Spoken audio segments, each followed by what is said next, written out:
মানুষ কতটা বিচিত্র হতে পারে।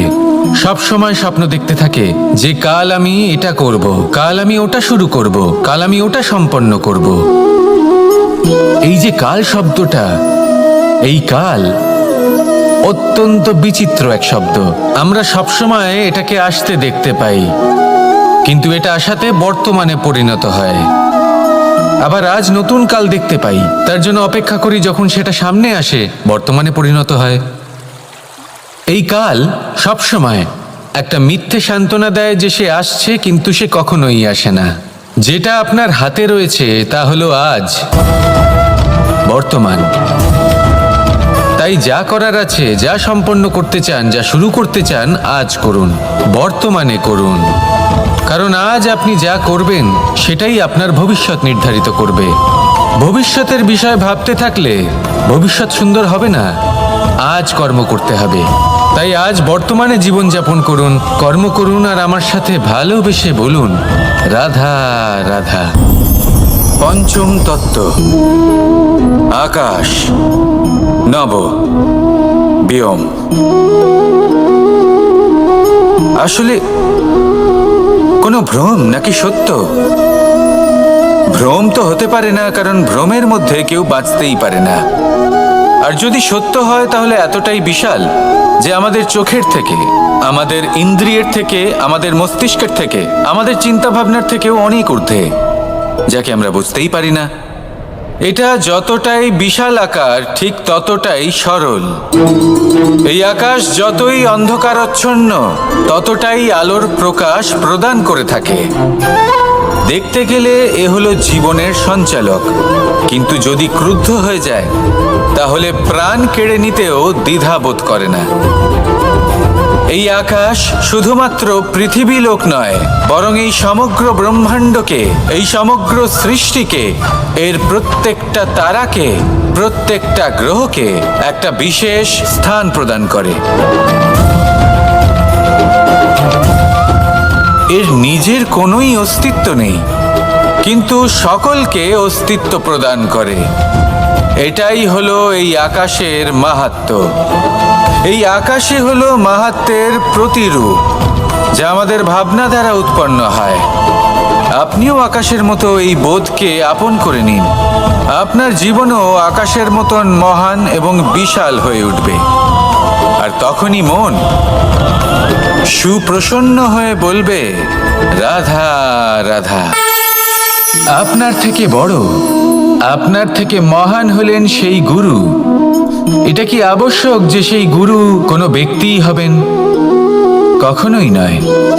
গুরু হলেন একটা তত্ত্ব, গুরু হলেন একটা শক্তি।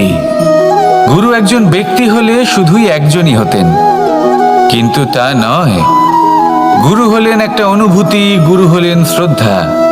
গুরু তিনি যিনি আপনার ব্যক্তিত্বের পরিচালক হন। গুরু তিনি যিনি আপনার ব্যক্তিত্বের নির্মাতা হন।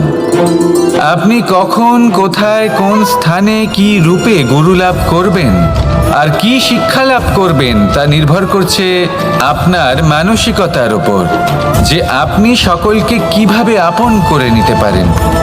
যদি আপনি গুরুকে আপন করতে চান, জ্ঞানকে আপন করতে চান, তাহলে আপনার মধ্যে শ্রদ্ধা জাগ্রত করতে হবে, সামর্থ্য জাগ্রত করতে হবে। আপনি গুরু এবং জ্ঞানকে আপন করে নিতে পারলে তা এমনিই আপনাকে মহান করে তুলবে। তাহলে আসুন আর আমার সাথে ভালোবেসে বলুন রাধা রাধা। এই সংসারে এমন কিছু মানুষ আছেন যাদেরকে আপনার ভালো লাগে, তারা আপনার প্রিয়। আমরা চাই ওনারা আমাদের কাছে থাকুন, আমরা ওনাদের কাছে থাকি।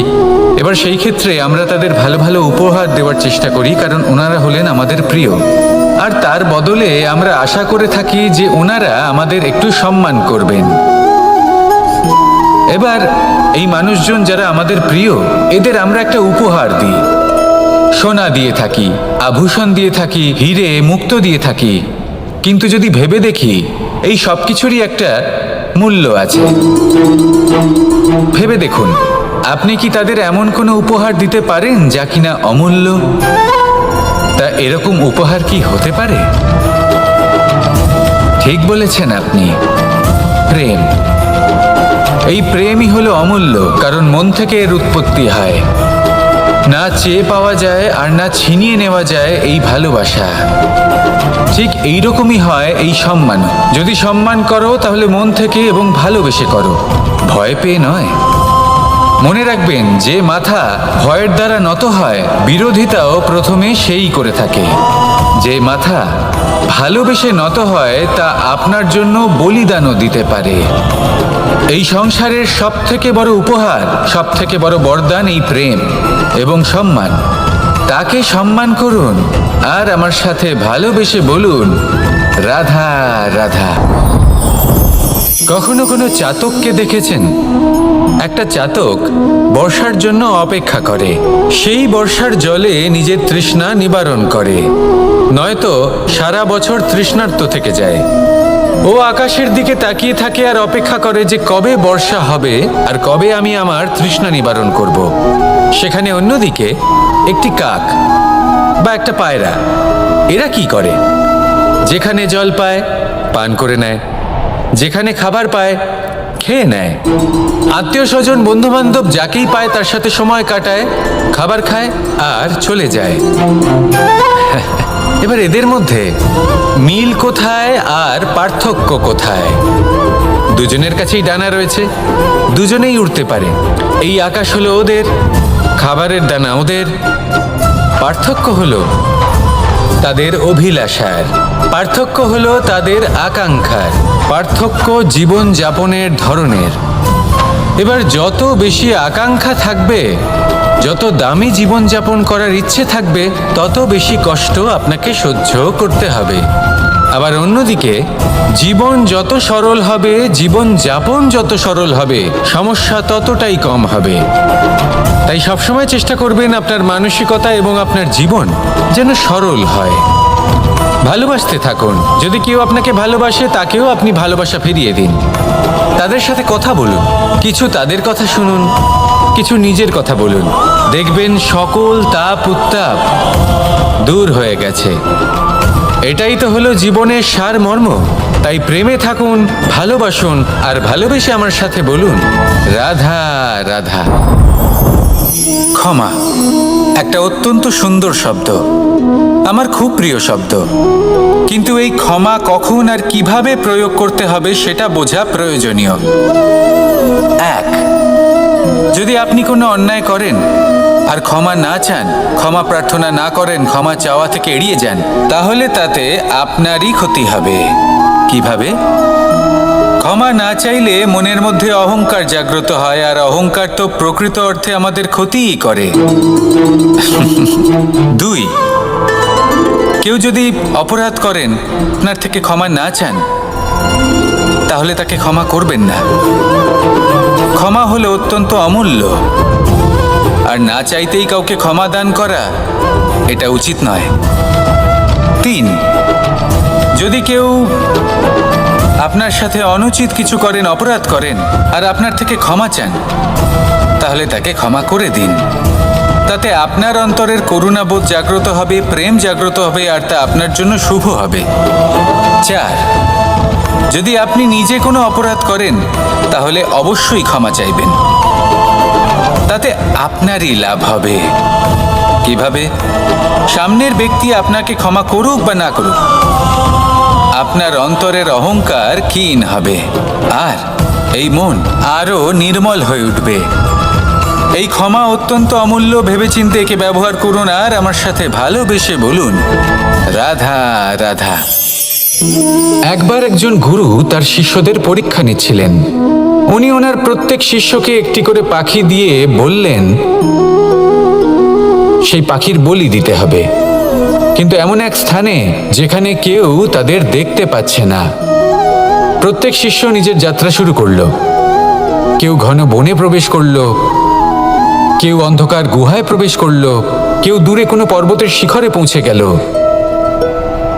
যে মুহূর্তে দেখলো তাদের কেউ দেখতে পাচ্ছে না, তারা সেই বলি দিতে চেষ্টা করলো। যেই বলি দিতে গেল, সেই পাখি আলোর কিরণে পরিবর্তিত হলো এবং লুপ্ত হয়ে গেল। একজন শিষ্য ছিল যে আবার গুরুর কাছে ফিরে এলো। সে বলল, ক্ষমা করবেন গুরুদেব, কিন্তু আমি এমন কোনো স্থান পেলাম না যেখানে কেউ আমাকে দেখতে পাচ্ছে না। অন্য কেউ না দেখতে পেলেও আমি নিজে দেখতে পাচ্ছিলাম, আমার অন্তর্মন দেখতে পাচ্ছিল। সেই শিষ্য বুঝতে পেরেছিল যে পরমাত্মার দৃষ্টি সবসময় তাকে দেখতে পাচ্ছে, আর ও কখনো অনুচিত কর্ম করতে পারবে না। আর শুধুমাত্র এই কারণে সেই শিষ্যই সেই পরীক্ষায় উত্তীর্ণ হলো। আসুন আর আমার সাথে ভালোবেসে বলুন, রাধা রাধা। আমরা সবাই ফল খাই, কিন্তু আমাদের সেই ফলই প্রিয় হয় যে পরিপক্ক হয়ে ওঠে, যেটা নম্র হয়, আর যে ফল অনেক বেশি মিষ্টি আর সুস্বাদু হয়ে থাকে, যাদের রঙে বাহার দেখা যায়। সেইভাবে জীবনে আমরা নানান মানুষের সাথে পরিচিত হই, কিন্তু সেই মানুষই আমাদের মন ছুঁয়ে যায় যারা বিনম্র স্বভাবের, যাদের বাণী খুব মধুর, যাদের অন্তরে আত্মবিশ্বাসের একটা তেজ, একটা রং দেখা যায়। এবার এমন ব্যক্তি আমরা কি করে হব? ঠিক সেইভাবেই যেমন একটা ফল রোদ, বর্ষা, শীত, বায়ু এই সকল সংকটময় পরিস্থিতির সম্মুখীন হয়ে পরিপক্ক হয়ে ওঠে, সেইভাবেই মানুষ সংকটময় পরিস্থিতির সম্মুখীন হয়ে পরিপক্ক হয়ে ওঠেন। যদি এই সংকটের সম্মুখীন হন তাহলে অভিজ্ঞ হবেন, আর এই অভিজ্ঞতাই শিক্ষা দিয়ে যাবে।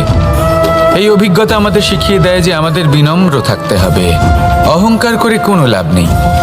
মধুর বাণীর যে কি মূল্য তা আমরা শিখতে পারি। এই অভিজ্ঞতাই আমাদের বুঝিয়ে দেয় যে উচিত অনুচিত কোনটা, আমাদের দৃষ্টিভঙ্গি তৈরি করে, আর এই দৃষ্টিভঙ্গি দ্বারা আত্মবিশ্বাস জাগ্রত হয়। সেই জন্য জীবনে কখনো বিপদ থেকে দূরে পালাবেন না, সেগুলোর সম্মুখীন হন, অভিজ্ঞতা লাভ করুন, তার থেকে শিক্ষা লাভ করুন, এইভাবেই পরিপক্ক হবেন। আসুন আমার সাথে ভালোবেসে বলুন, রাধা।